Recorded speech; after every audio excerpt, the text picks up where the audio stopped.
E aí, galera, tudo em paz com vocês? Sejam todos muito bem-vindos. Cello Emerson aqui.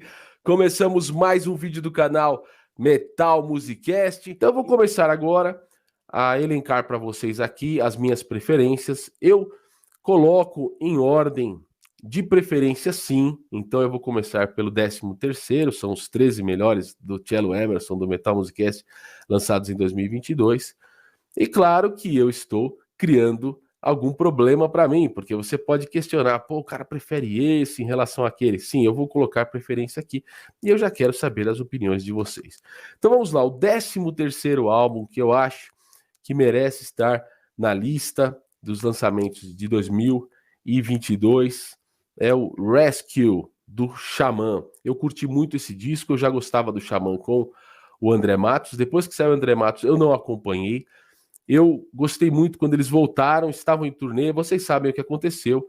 André Matos nos deixou, foi desta para uma melhor, e ele então deixou ali um vácuo, né? Porque era uma pessoa muito singular, o André Matos. Todos que o conheceram pessoalmente dizem isso. E também era um artista muito singular, o que torna muito difícil a vida dos caras que ficaram com o Xamã, porque como substituir André Matos? A maior armadilha seria trazer alguém que o imita. E isso os caras não fizeram. Então, o Xamã chamou Alírio Neto, fizeram com muito cuidado um novo álbum, né? Um novo álbum com 13 músicas aqui, 12 músicas inéditas, e fizeram a produção com o Sacha Paef, que é aquele produtor que já tinha o alemão ali, que era do Heaven's Gate, que já tinha produzido os dois primeiros, os clássicos, e agora ele volta para produzir. Isso também dá uma credibilidade para o álbum. O Alírio Neto é um cara que também segura bem a onda, porque ele não tenta imitar, como eu já disse, e é um compositor, e é um cantor experiente, e ele traz um lado mais pop para o Xamã. Então aqui a gente pode chamar de heavy metal, de power metal melódico, sendo que esse melódico tem um acento pop muito forte.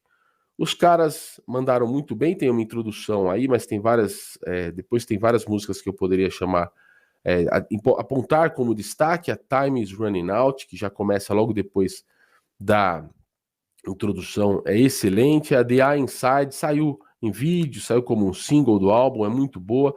Don't Let It Rain, aí você percebe mais ainda esse lance pop que o Alírio Neto trouxe. Hugo Mariucci é um guitarrista que eu sempre digo um tanto injustiçado, vamos dizer assim, porque ele é um bom compositor, ele não é um guitarrista fritador, mas compõe boas músicas. Ricardo Confessori dispensa apresentações, o cara é um ótimo batera, e o mesmo eu digo do Luiz Mariucci. Então, meu 13º dos lançamentos de 2022, Xamã com Rescue. 12º, para mim, foi o RF Force, banda do Rodrigo Flauzino, tocando heavy metal tradicional, sem qualquer dúvida. Os caras já se colocaram mesmo no terreno do heavy metal tradicional. São as iniciais do Flauzino, né, do Rodrigo Flauzino.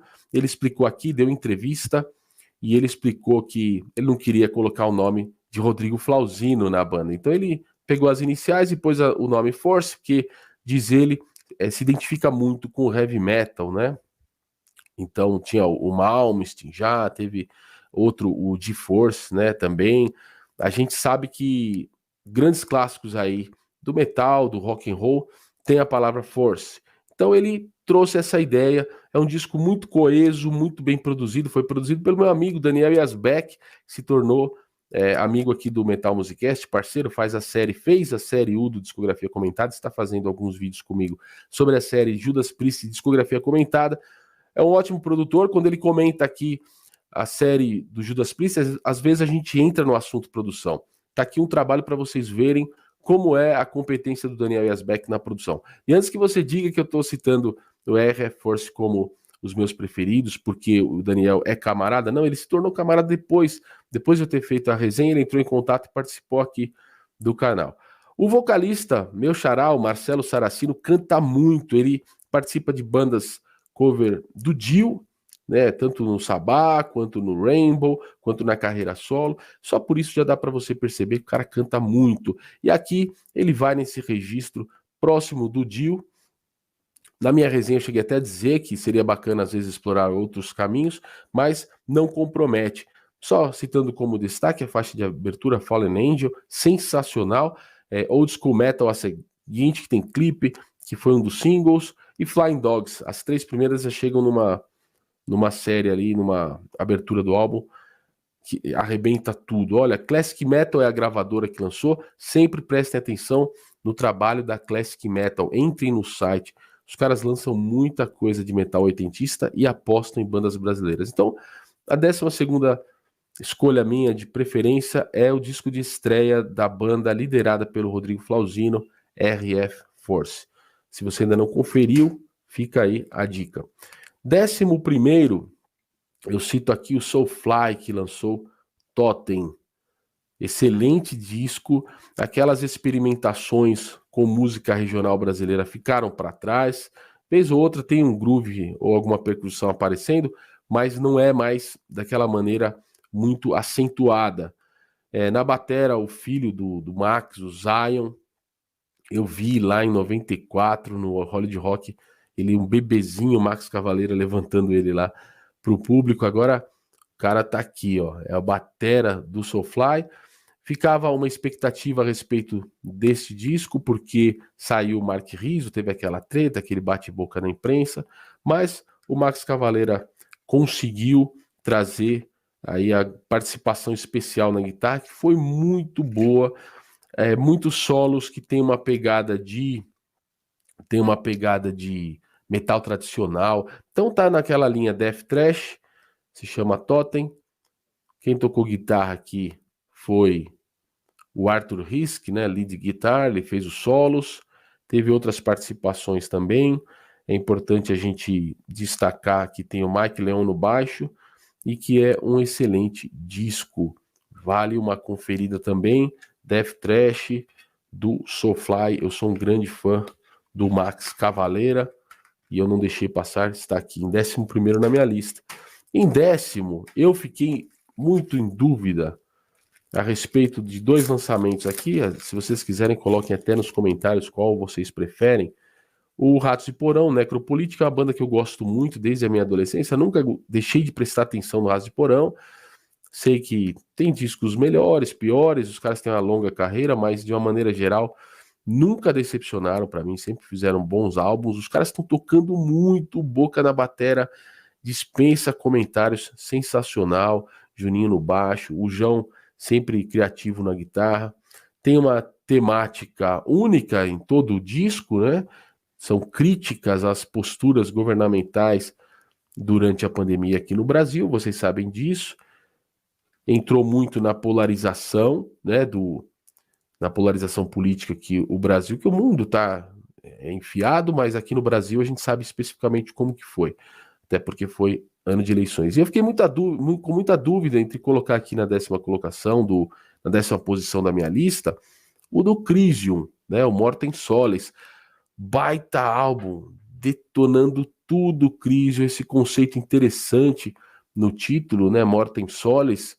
Os caras já explicaram, né, o Sol, né, que é a morte do Sol. O Sol, ele era venerado em antigas civilizações e ele simbolizava grandes impérios, mas o Sol também se põe. Então a morte do Sol, ou seja, mesmo grandes divindades ou grandes impérios são às vezes deixados de lado ou são destruídos, e esse é o contexto aqui, na humildade dos caras do Crisium, que resolveram fazer um disco com a brutalidade que é característica da banda, mas com muitos elementos do metal tradicional inseridos naquela brutalidade sonora toda, que eles vêm fazendo desde 2011, né? Eles vêm acentuando um pouco mais, né? Deixando mais aparente, vamos dizer assim, as influências que eles têm, claro, de Judas Priest, de Accept, das bandas clássicas do metal tradicional. Então eu fiquei muito em dúvida aqui, um empate técnico em 10º, né? Então vamos colocar aqui o Ratos de Porão, mas fiz uma menção ao Crisium e eu falei do 10º, não é isso? É isso aí.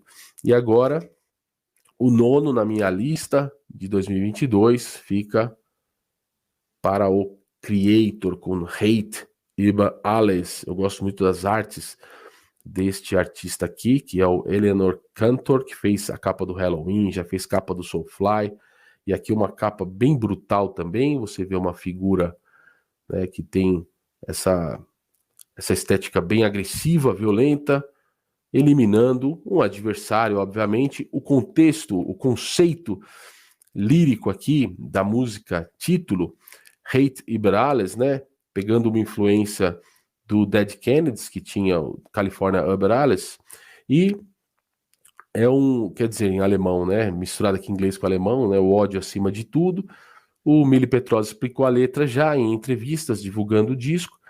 É uma crítica a essa polarização do mundo atual, em que só vale se alimentar no interior de uma bolha, de uma determinada bolha, em todos os aspectos, seja em termos de cultura, de política, de música, de esporte. As pessoas querem ficar dentro das bolhas que lhes são confortáveis, não querem nada de diferente em relação àquilo que a bolha já as alimenta, em termos de informação ou desinformação, e querem eliminar, querem desqualificar os diferentes. Então, baita conceito, e tá aqui, ó. Sempre que eu vejo esse ódio todo aí, principalmente nas redes sociais, me vem à mente esta capa muito bem feita do Creator. É um disco de maturidade da banda, então você pega aqui alguns elementos do início da carreira dos caras, dá para identificar algumas faixas aqui bem rápidas e agressivas, tem um tanto de gótico soando aqui e ali, e eu gosto muito do Endorama, o pessoal criticou demais, eu adoro o Endorama, cara. E aqui também tem principalmente essa sonoridade calcada no Power Metal, que o Creator vem fazendo, né, já há um tempo, desde um certo retorno, aí, quando eles saíram daquelas experimentações góticas, eles voltaram já colocando esse elemento do heavy metal tradicional também, assim como eu comentei do Crisium, mas no Crisium menos, no Creator muito mais, esse elemento de metal tradicional, muita melodia, né, para um som tão brutal. A gente pode falar muita melodia nas guitarras. Tem o baixista novo, que é o Leclerc, que ele tinha feito alguma gravação só de um single, aqui ele estreia num álbum. O cara também é fera e sensacional. Eu tinha me afastado uma época de alguns lançamentos do Creator, mas agora eu voltei porque eu curti muito Hate über Alles. E em oitavo, vamos ver aqui o que eu coloquei em oitavo, o Megadeth, The Sick, The Dying and The Dead. É um disco que não me causou o impacto que eu esperava que iria causar, eu preciso até ouvir ele mais vezes. A princípio eu gostei, porque eu gosto da sonoridade do Megadeth, todo esse universo Metallica, né? Porque o Dave Mustaine, vocês sabem, né? Fundou o Metallica lá logo no início, junto com os caras. Então eu sempre acompanhei desde o início o Megadeth, sempre presto atenção em tudo que o Dave Mustaine lança, gostando ou não, eu presto atenção. Então eu fui, peguei o disco, tem o Kiko Loureiro, sensacional. O disco é bom, já tem algumas músicas que foram lançadas até mesmo antes do disco, como singles, como vídeos. Eu achei bom, mas não me deu aquele impacto que eu esperava. Mas eu acho que é um disco que vai crescer com as próximas audições. Por enquanto eu deixo ele aqui em oitavo. Um disco bom. É um dos preferidos.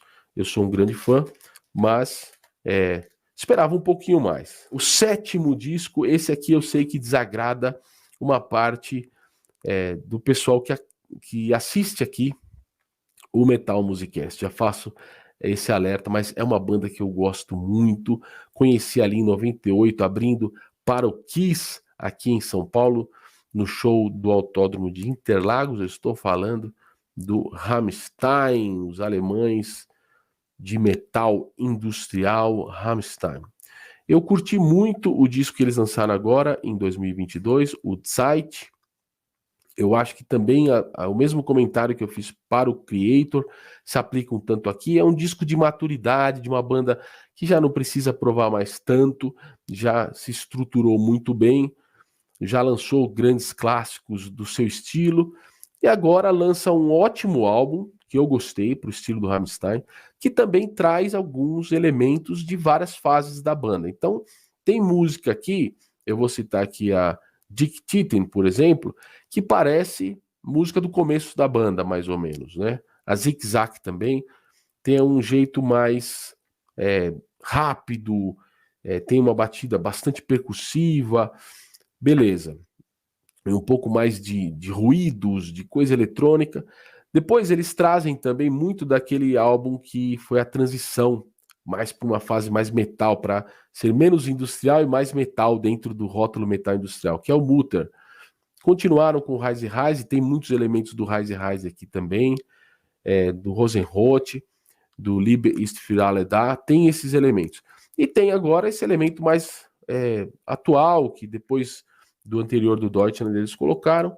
É um bom disco. Para quem curte o estilo, mandaram muito bem, não reinventam a roda, não vão fazer o melhor disco, aquilo não supera os clássicos, mas sim, é um disco digno da discografia do Rammstein. Vamos lá, agora eu vou para o 6º disco. Olha que interessante, esse aqui é um pouco inusitado, eu não vi ninguém citando esse disco em lista nenhuma e eu acho um baita álbum. São os holandeses do Martyr. Olha aqui, ó, Planet Metalhead, mais uma vez a Classic Metal lançando aqui no Brasil. Eu entrevistei o Rick Bauman, nós trocamos ideia, o guitarrista que é um dos fundadores da banda, cara simpático demais, e tocando com aquela Flying V aí nos shows, a gente vê na internet, manda muito bem. E é uma banda que começou ali no metal oitentista, tem o primeiro disco lançado em 85, o segundo em 86. Ali tem aquele jeito muito de metal oitentista europeu, com fortes influências da New Wave of British Heavy Metal. Claro que os caras são da Holanda, mas a sonoridade daquele movimento está nesses 2 primeiros álbuns que eu citei. E agora aqui, depois eles retornaram, ficaram um tempo, tiveram uma pausa, mas retornaram, salvo engano, 2006, 2007. Agora eles estão aqui com o Planet Metalhead, e é um baita disco, coloquem aí nas plataformas digitais, no YouTube, deem uma conferida. É heavy metal tradicional, tem um tanto de thrash, chega a aproximar de um thrash mais cadenciado, aquele jeito mais americano do thrash, né, do Megadeth, esse tipo de sonoridade, mas só um tanto, não é que os caras calcaram som no thrash metal, não. É heavy metal tradicional, mas é modernizado nesse elemento mais agressivo do thrash metal, se é que vocês conseguem me entender. Coloquem aí nos comentários se ficou claro. Tem a faixa de abertura, Raise Your Horns, Unite, já é sensacional, já chega arrebentando. Na sequência, Demon Hammer é absurda de boa também. Vem Children of the Night, é um disco que tem uma boa dinâmica, vai ter uma faixa mais lenta, vai ter outra mais cadenciada, né? Uma mais lenta que eu digo mesmo com jeito de balada metal, outra mais cadenciada, tem faixa rápida que são as duas que eu citei aqui no começo, tem outras, né, mais de tempo médio. É um baita disco, eu não vi ninguém comentando em nenhuma lista. Martyr, do guitarrista Rick Bauman, que deu entrevista aqui para o Metal Musicast. O disco é Planet Metalhead, eu gostei muito, eu ouvi muito. Eu peguei ele ali, acho que no primeiro semestre, já no começo do ano, lançado pela Classic Metal e com entrevista aqui no Metal Musicast. Em quinto, eu vou mostrar um que está até lacrado, eu já tinha ele e eu ganhei do próprio Jairo Guedes, com The Troops of Doom, é o quinto na minha lista de preferência aqui, com Antichrist Reborn. O título do disco é uma clara referência à fase inicial do Sepultura, a fase do Bestial Devastation e também do Morbid Visions, e a música Antichrist. Então, existe todo um conceito para ligar o The Troops of Doom àquela fase em que o Jairo Guedes foi tão importante para estabelecer aqueles primeiros anos, os primeiros ensaios, as primeiras gravações do Sepultura, junto com Paulo Júnior e os irmãos Cavaleira. Então a capa também foi feita pelo mesmo artista que desenhou a capa do Bestial Devastation, fazendo uma relação direta e clara com o Bestial Devastation. Um baita som, só fera aqui na formação, o único que eu nunca tinha ouvido falar. Já tinha ouvido falar, na verdade, mas não lembrava dele. é o batera Alexandre Oliveira, que era da banda Tia Anastácia. Como eu tive banda de rock nacional ali nos anos 2000, eu lembro do Tia Anastácia, mas não esperava que o batera daquela banda, porque tocar rock nacional é muito mais fácil de tocar death, thrash metal na batera, não tenha dúvidas disso. E eu não esperava que o cara tivesse a capacidade de tocar aqui o que ele tocou. O cara animal, destruindo tudo. Outros caras que estão com Jairo Guedes, Marcelo Vasco na guitarra, tem toda a linguagem necessária, a linguagem musical na guitarra necessária para o propósito do The Troops of Doom. Quem viu ao vivo falou, sensacional. Alex Kaffer, baixo e vocal. Cara das antigas também, era amigo lá do Max, do Igor, quando eles eram moleques lá em BH. Ele ia lá, ficava também na casa dos caras. Tem um monte de resenha dos caras aí, você vê nas entrevistas na internet. É um cara que tem moral para estar aqui, lado a lado com o Jairo Guedes. E o grande Jairo Tormentor Guedes está aqui, vamos dizer assim, liderando o projeto, porque ele tem um nome mais, mais destacado no cenário mundial, admirado por grandes caras aí do black metal, do death metal, e fazem um baita som aqui de death thrash. Esse CD ele tá lacrado porque ele me deu de presente quando eu entrevistei, fiz 2 entrevistas com o Jairo Guedes, uma delas foi presencial, então ele me trouxe de presente. Eu tinha já o CD, eu tenho ele em algum canto, tá por aí, ele já sem o plástico e tal. Mas esse eu ganhei de presente dele, ele autografou uns posters também, eu ia mostrar para vocês, mas minha casa tá uma bagunça. Fica aqui o meu, que eu fiquei até com dó de abrir, ficou de colecionador, porque esse aqui eu ganhei das mãos de Jairo Guedes. Um baita som, tô torcendo muito pro Jairo Tormentor Guedes, ter um sucesso na carreira aí com o The Troops of Doom, no metal mundial, para se projetar como uma grande figura, mais do que já é, mas agora com a banda, tô torcendo para os caras fazerem turnê lá na gringa, e para os gringos ficarem de joelhos aí pro nosso The Troops of Doom. Quero ouvir os caras falando The Troops do Brasil. Bom, falei do 5º colocado na minha lista, vamos para o 4º colocado, banda com a capa, eu falo isso com muito bom humor, o Jairo Guedes é um cara sensacional, ele entende, mas eu falo, ó, como tem a banda aqui com a temática lírica, olha aqui, ó, obscura, malvadona, agora como o mundo se sustenta e se equilibra numa oposição de forças, em 4º eu coloco o Stryper, olha aí, Stryper, White Metal, a maior banda de White Metal com o álbum The Final Battle, que é um baita álbum de heavy metal. Eu mesmo tinha um preconceito com o Stryper, admito para vocês. Embora eu seja cristão, eu não prestava muita atenção no Stryper. Eu achava uma postura um tanto exagerada. Eu nunca fui tão fã de hair metal, de glam metal, que era a praia dos caras ali no começo, né? Eles tinham um hard com heavy, mas o hard deles, o glam metal, o hair metal deles era muito pronunciado. E aquilo não me agradava muito. Eu nunca dei muita atenção para os caras ao longo da minha curtição no metal. Sempre sabia mais ou menos que os caras existiam, o que eles estavam fazendo. Mas eles retornaram depois de uma pausa e começaram a lançar uma sequência de discos muito bons em que o heavy metal passou a se tornar um pouco mais destacado nessa sonoridade.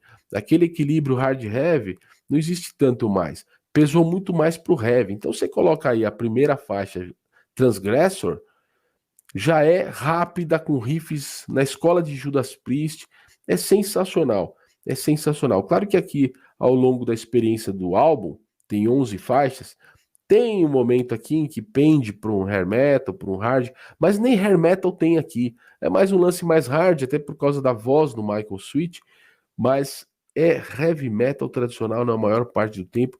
E de todos esses álbuns que eles lançaram desde o Reborn, então quando eles voltaram, lançaram aquele Reborn, que é aquele que tem a capa amarelada e tal, eles fizeram já uma sequência, eu não sei exatamente quantos são, eu tenho ouvido todos quando eles lançam, peguei ali para dar uma revisada na carreira dos caras, mas agora, para mim, os caras fizeram um baita disco. Então, no equilíbrio de forças que sustentam o mundo, tivemos a banda com mais com temas obscuros e agora uma de white metal para dar uma equilibrada aí. Coloquem aí o que vocês acham. É difícil, né? A gente falar que é cristão no meio do heavy metal, e também não quer dizer que sou adepto só de white metal, só vou ouvir música gospel, não é isso, mas quando eu falo que sou cristão em grupos de WhatsApp, em alguns lugares, é curioso que o administrador do grupo me manda mensagem e fala: meu, para de falar que você é cristão, que você vai causar problemas. Então ser cristão tá muito mais heavy metal do que estar do outro lado, porque se eu tô sendo contra e tô causando problemas porque simplesmente declaro que sou cristão, ser cristão é que tá rock and roll, tá metal, cara. Essa é a verdade. Eu tô olhando aqui, eu não vejo onde eu coloquei o meu disco, o terceiro, que é o Blind Guardian. Que pena que eu não vou mostrar para vocês. O Blind Guardian lançou o disco The God Machine e eu fui hoje ouvindo no carro para um compromisso, eu acho que deixei no carro. Mas é um excelente disco. Eu gostei demais. O Blind Guardian também é uma banda que eu dei uma abandonada. Eu gostei deles até o momento em que eles passaram a se achar muito Queen. Aquele, até fazendo um disco com o mesmo título, né? De um clássico do Queen, o A Night at the Opera. Então, quando eles começaram a ficar mais pomposos, mais orquestrais, eu comecei a me desinteressar. Não soava bem para mim. Não estou criticando quem ouve, nem criticando a banda, não é isso. Eu comecei a me afastar. Eu comecei a achar o Blind Guardian muito pomposo. Então, eu fui me afastando. Eu nem sei todos os discos que eles lançaram. Acabei me perdendo aí no que eles fizeram aqui em 2010 em diante. Porém, agora os caras vieram com um baita disco. Eu coloquei aqui em terceiro. Pena que eu deixei tudo pronto, empilhei tudo aqui e deixei esse no carro. Porque tá com uma baita capa, capa linda, e uma sonoridade mais metal tradicional, com tanto até de thrash metal. Então os caras exploram muito mais hoje a sonoridade metal. E realmente tá muito bom. Tem os corais, tem os coros de vozes, né? Mas é o Hansi Kirsch que tá fazendo mesmo. São colagens, né? São camadas. Tem um capricho, tem muito cuidado na produção, tem uma sonoridade excelente o álbum. Não estou dizendo que os caras foram ficar com uma sonoridade crua, mal feita, não. Mas eles abandonaram aquela sonoridade mais pomposa. E ficou um baita disco, porque tem as melodias vocais sensacionais, guitarras absurdamente nervosas, riffs muito bons, batera também destruidora, e os caras chegam a se aproximar até do thrash, que era uma sonoridade do início da banda, dos dois primeiros, né? Era um heavy puxando com muita influência de thrash metal, aquele thrash oitentista. E eles voltaram a fazer isso. Tem música nesse disco que chega a se aproximar da sonoridade dos dois primeiros discos. Tem aquela que fica assim demais, que ficou demais, que é Secrets of American Gods. Tem a primeira música, né, Deliver Us From Evil, que é sensacional. A segunda, Damnation, eu gosto demais também, mas é um baita álbum, vale uma audição aí para quem às vezes fala comigo aqui em decorrência do Metal Musicast. Pô, é uma banda que eu até gosto um tanto, mas nunca me aprofundei. Esse novo The God Machine colocou os caras no jogo de novo, cara. Eu sei que quem é fã acompanha os caras com orquestra, tudo, mas para mim eu prefiro esse lance atual. O segundo disco é o do Machine Head, of Kingdom and Crown. Olha só que capa sensacional, um baita material, digipack, com essas abas todas aqui. Que disco sensacional que o Machine Head lançou. Mais uma vez, vou fazer o mesmo comentário. É uma banda que eu já tinha abandonado também. Gostei lá nos anos 2000, até eles lançarem, falo ele porque é o líder, né? Rob Flynn tá à frente, até lançarem um ou dois daqueles grandes clássicos. Depois eu acompanhei mais, vi que eles lançaram 4 ou 5 álbuns que eu deixei passar. Mas agora eu curti demais esse aqui, coloco em segundo na ordem de preferência aqui geral. Quando a gente fala assim, pô, o metal trabalha com os mesmos clichês e não se renova. Sempre existe a dúvida, vai se renovar como, não é? Vocês são músicos aí, vocês sabem, tem alguns padrões, é com aqueles padrões que o metal vai trabalhar. Mas aqui, quando eu tiver que falar isso, eu vou mostrar esse do Machine Head. é thrash metal. Tem às vezes até uma sonoridade na guitarra aqui, deixa eu lembrar se é na Become the Firestorm, que se aproxima de guitarras de black metal, mas só na guitarra um tanto assim. A letra não tem nada a ver.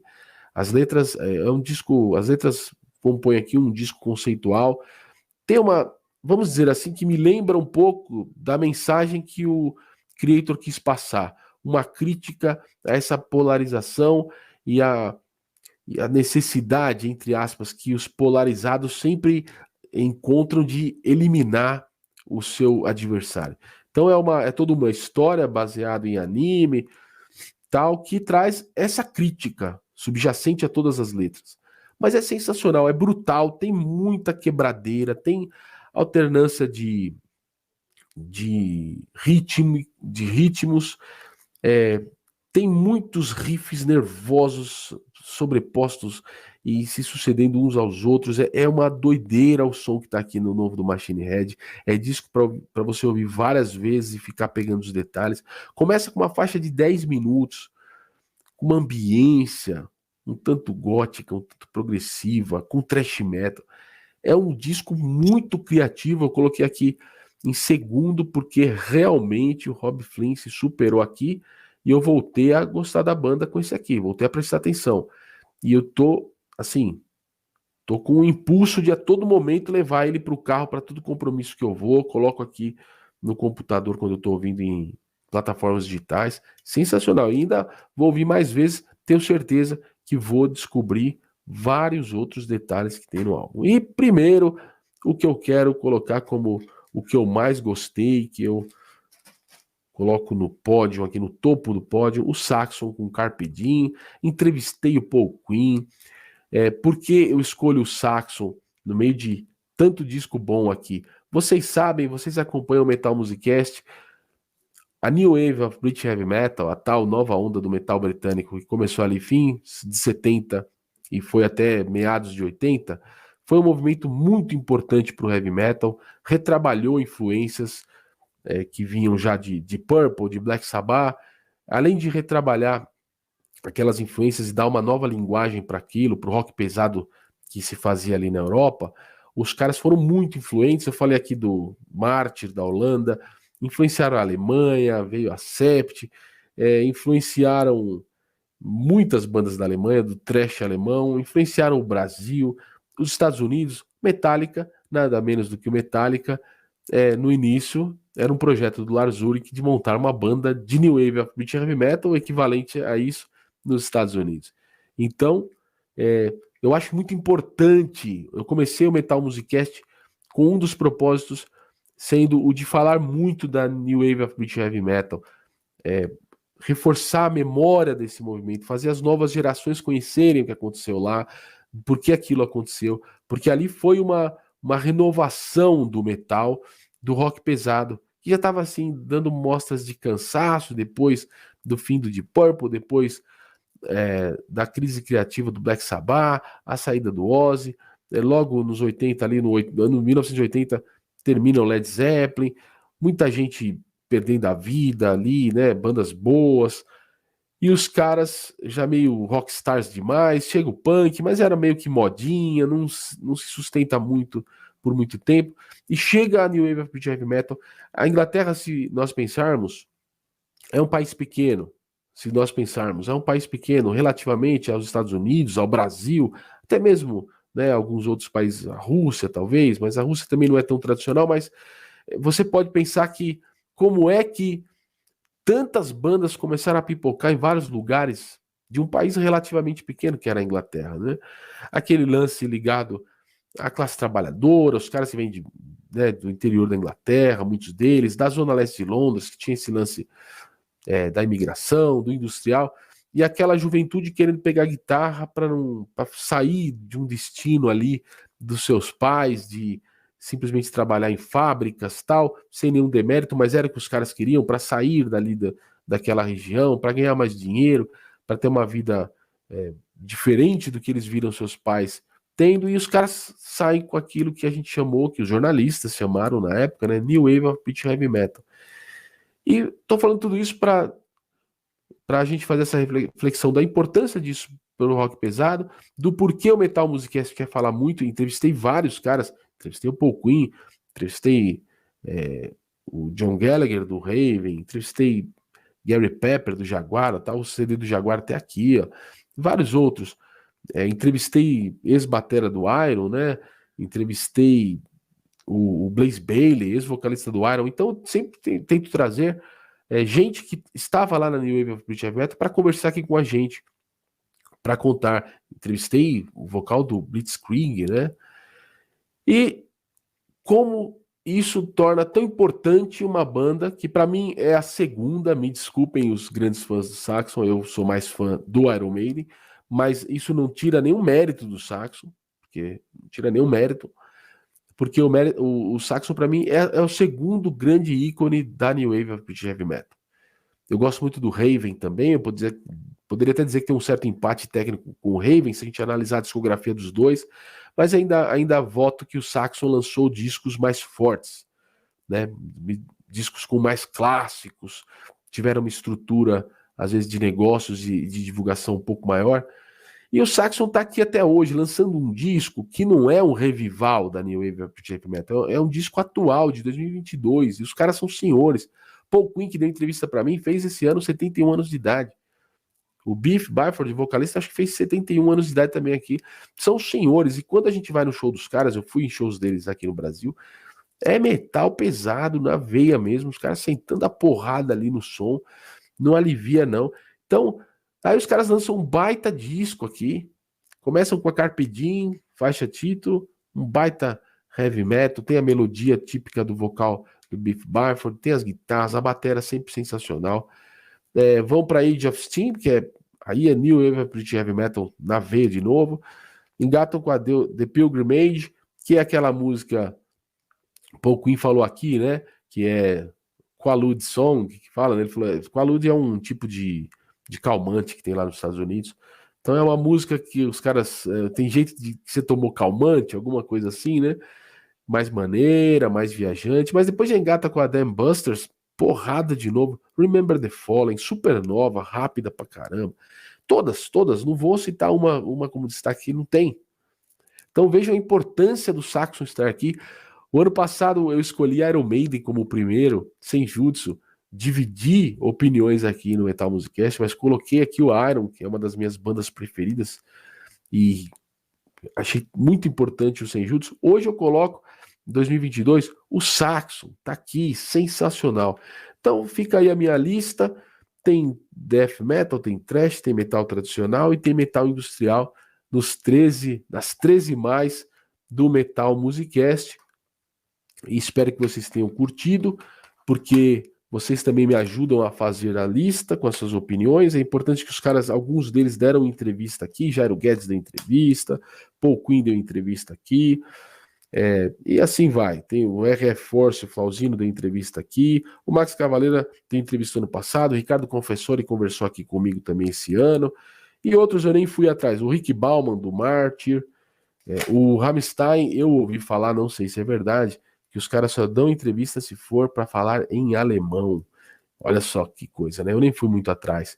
Eu fui um pouco atrás também de entrevistar o Dave Mustaine, mas me passaram um contato daqui para lá, tal, eu resolvi não continuar. Então fica aqui a minha lista. São 13 discos. Eu acho que são os melhores para o meu gosto, são os que eu mais ouvi durante o ano. Teve um ou outro aí também muito bom, mas eu escolhi só 13, senão a gente faz lista interminável. Espero que vocês tenham curtido.